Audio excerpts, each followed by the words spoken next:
श्रीमंदिर भितर को प्रवेश कले बामपट बाहर रही मुक्ति मंडप। विभिन्न मंडप मध्यरु एहा हेउछि श्रेष्ठ मंडप।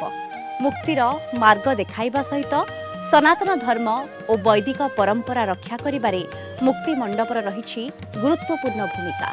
महाप्रभुंक आद्य सेवक गजपति महाराज श्रीमंदिर को दर्शन पाई जाई दक्षिण द्वार दे फेरिबा बाटरे मुक्ति मंडप ब्राह्मणों ठारू आशीर्वाद नहीं थांती। सेही मुक्ति मंडपर महत्व संपर्क रे आज जानिबा।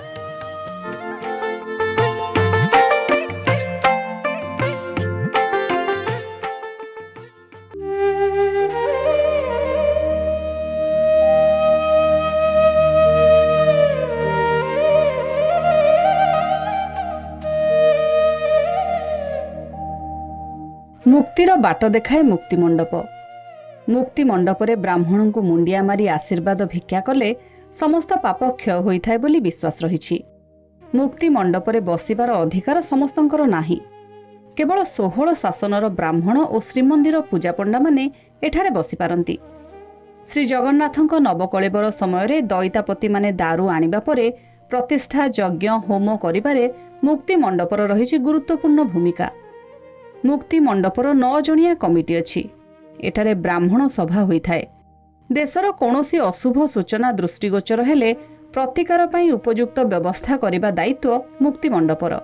कौनसी व्यक्ति बा अनुष्ठान को सुहाइला भली निष्पत्ति एठारे निया जाय नाही।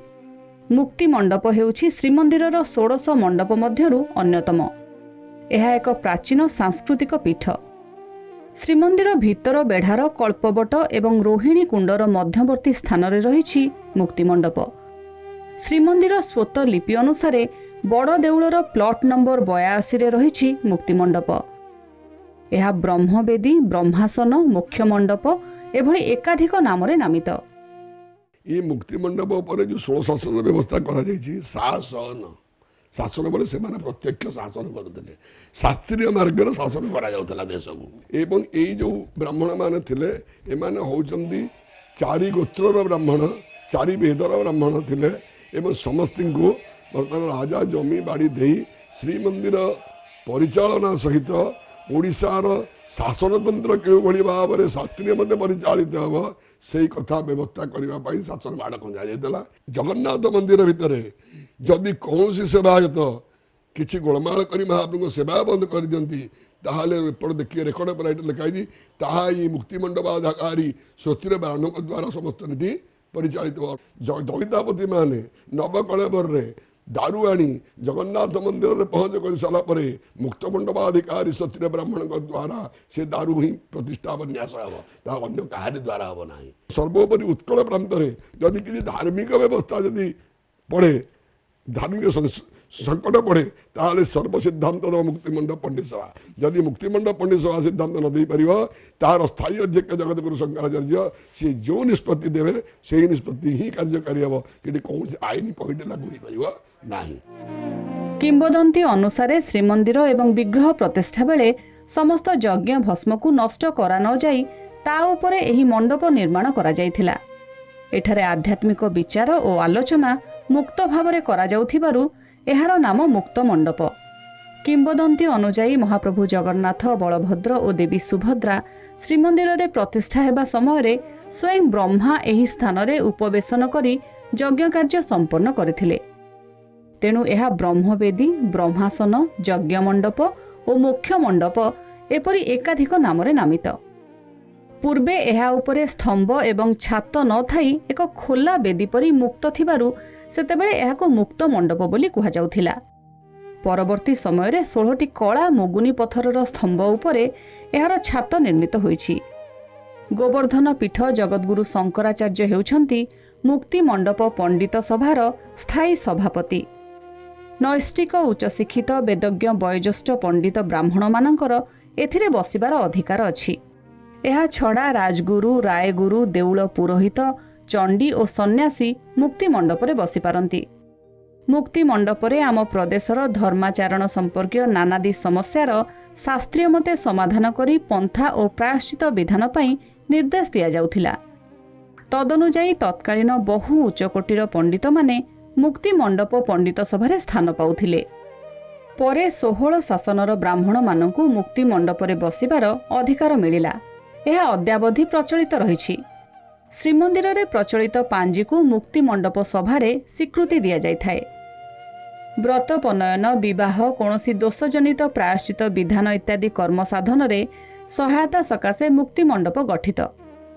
ଶ୍ରୀମନ୍ଦିର ନୀତିକାନ୍ତି ସହ ମୁକ୍ତି ମଣ୍ଡପ ପଣ୍ଡିତ ସଭାର କୌଣସି ସମ୍ପର୍କ ନାହିଁ।